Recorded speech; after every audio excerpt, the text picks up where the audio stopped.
The wedding anniversary should be an unforgettable day for the young couple. The husband, after a long reflection, chose a special gift, some delicate gold earrings with small diamonds that cost a small fortune. But when the mother-in-law discovered the purchase, her reaction went beyond any expectation. "I didn't create you to spend money on this enjoyer," he shouted, transforming what should be a day of celebration into a real nightmare. Good night, dear listeners. Here is Andre Branco, and it is with great satisfaction that I receive them on the Entrelated Almas channel. Today I bring a story that will mess with your emotions.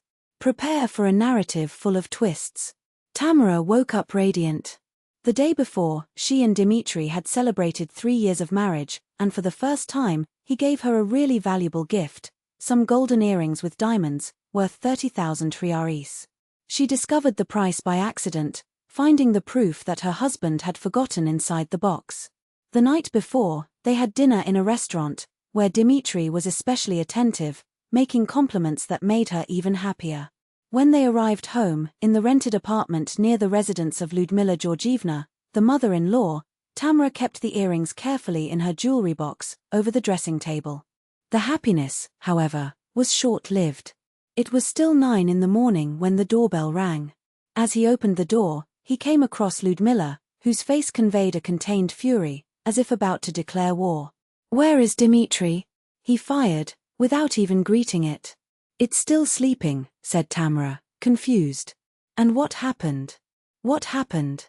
repeated the mother-in-law, invading the apartment without taking off her shoes. "He will know what happened right now." Without wasting time, Ludmila entered the room and shook her son by the shoulders. Dimitri woke up scared, rubbed his eyes.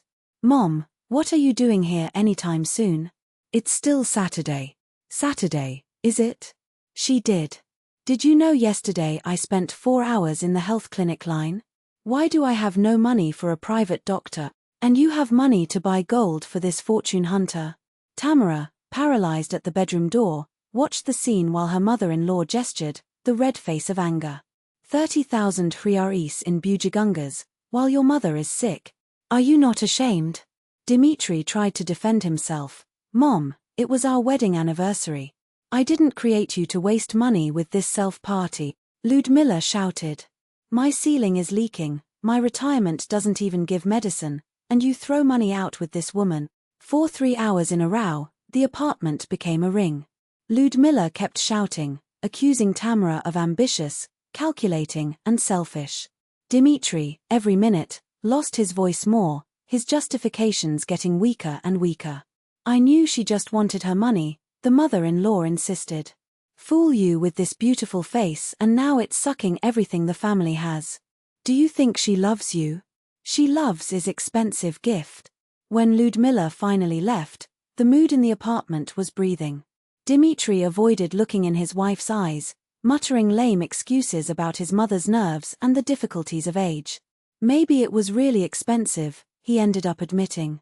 Tamara felt her heart tighten, but she preferred to silence.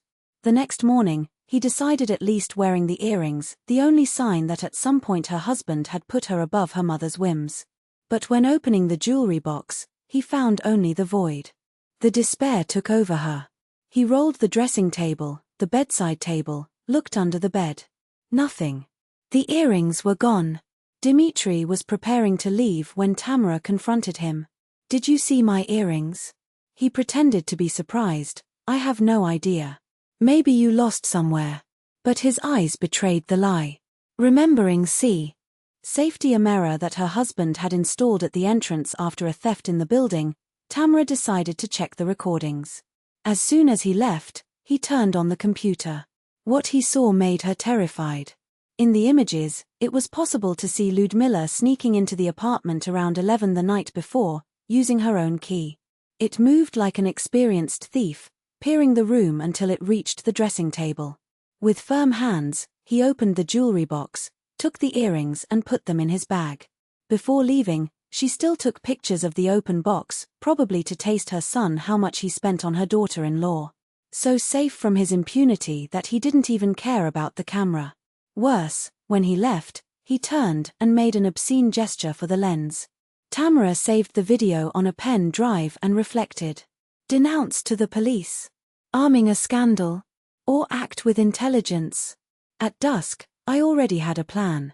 When Dimitri arrived from work, he found his wife with a serious expression. I will register a police report. They stole my earrings, and I have evidence. Evidence? What evidence? He stammered, pale. The camera recording. It's all there, who took it and when. You won't do that, right? He tried, but Tamara was firm. Why not? It was a theft. It doesn't matter if it was a stranger or someone in the family. Dimitri began to beg, speaking of family, in scandal, how his mother had no bad intentions. Tamara heard everything in silence, understanding the truth. He knew about the mother's plans all the time. Okay, he said finally. I will forget all this, but with one condition. Tomorrow, before lunch, the earrings must be back in place. And you will solve it with your mother. The next day, Dimitri went to her mother's house. He came back 2 hours later, with the earrings and a dark expression. She said she wanted to sell them to pay for my medical treatment, he lied. It was for concern for the family. Tamara just nodded, but didn't erase the recording. That same night, Ludmilla appeared at the door, the face of hatred. Did you lose the shame? Will you report me to the police? And you, steal the daughter-in-law, didn't lose? Replied Tamara, calm down. I didn't steal. I wanted to save my son from a woman like you. Save stealing? What an interesting method, said Tamara. Ludmilla tried to slap him, but Tamara held her wrist hard. Next time, think twice before raising your hand to me, he warned, low. And think twice first of all. I have the recording stored. We can solve it friendly. The lady stops appearing here without being invited, stops making scenes because of the money your son spends with me and begins to behave like a decent person. In return, no one knows his night walk. What if I don't accept it? The mother-in-law challenged. Tomorrow this recording will be at the police station. The day after tomorrow, on social networks. I'm sure your friends from the building will love to meet your new talents. Ludmilla tried to protest, but realized, this time, Tamara would not give in. Ludmilla tried to throw one last poisonous look before leaving, her tight lips in a thin line. It will still regret it, he said, as if the words could leave a curse in the air. Tamara just arched an impassive eyebrow. We'll see. The door knocked hard, but this time there was no satisfaction of before. This time, it was different. It was definitive. Dimitri watched everything in silence, his eyes wide as if he first saw his wife. It was not the woman who cringed before her mother's screams, it was not the same who swallowed frogs to avoid fighting. It was a calculated strategy, a war where Tamara not only defended herself, she won. In the following months, the silence was deafening. Ludmilla Georgievna disappeared like a banned ghost, without unlimited visits, without crises because of her son's accounts, no acid comments about as a wife should be behaved. Dimitri at first grunted, but soon discovered the taste of freedom. Not to know if her mother approved her choices, without justifying each expense, without the constant shadow of a trial. It was like breathing after years with a knot in her throat. But Ludmilla was not the kind that gave up. If I could not win by force, I would use the betrayal. Began to seed poison among relatives. He called Dimitri's sister, Irina, whimpering over the witch that pushed her son away. Convinced a distant uncle to give advice to his nephew about family values. Tamara heard Irina's furious calls, her uncle's indirect, and just smiled. Waiting. Because he knew, who plays dirty, ends up drowning in his own mud. Until the gout overflowed. Ludmilla spread through the neighborhood that her daughter-in-law stole her economies. I saw with my own eyes, he lied, the trembling voice of false indignation. It was the mistake Tamara expected. The next day, she joined the condominium business company where Zinaida Mikhailovna worked, Ludmilla's best childhood friend, precisely the person to whom the mother-in-law vented on the daughter-in-law. Zinaida Mikhailovna, good morning, he greeted, with a smile that didn't come to the eye. I'm the daughter-in-law of Ludmilla Georgievna. I would like to show something interesting. The phone was placed on the table. The recording began. Zinaida's eyes widened every second. First, the surprise. Then the shock. Finally, the revolt. This is your friend entering my apartment at night, Tamara explained, paused, while the image showed Ludmilla rolling drawers. And then spreading that I am the thief. Curious, no? Zinaida didn't need anything else. In 2 hours, the video had circulated between Ludmilla's friends. At night, the whole neighborhood knew that the Holy Mother was actually a night intruder. When Ludmilla arrived furiously at her son's house, there were no more masks. "You humble me," he shouted, the veins of his neck jumping. Tamara didn't even get up from the couch. "No, you humble yourself alone. I just showed the truth. I'll kill you." The threat came out like a growl. Tamara pointed to the camera in the corner of the room. "Try. The police love evidence." Ludmilla advanced, but a quick movement, a dry push, a snap of the air made her back, her eyes full of hate and humiliation. "I warned," Tamara remembered. "Calm down.